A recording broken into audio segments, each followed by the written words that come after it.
Good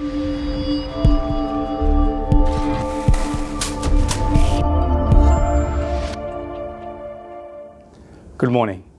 Archer is a materials technology company developing innovative deep tech. Now you might be wondering, what does that even mean? Well, today's announcement, which is based on our graphene-based biosensor technology, I hope gives you a little bit more information about what this all means.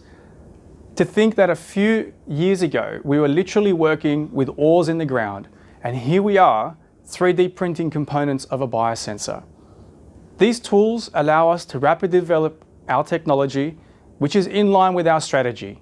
We raised funds in June because we needed to accelerate our work packages, and this is exactly what we're doing.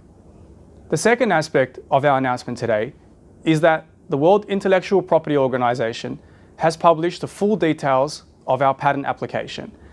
This details our intellectual property that we're prosecuting and we're protecting in Australia and around the world. This shows that we have a concise path forward in our technology development. This is not blue sky.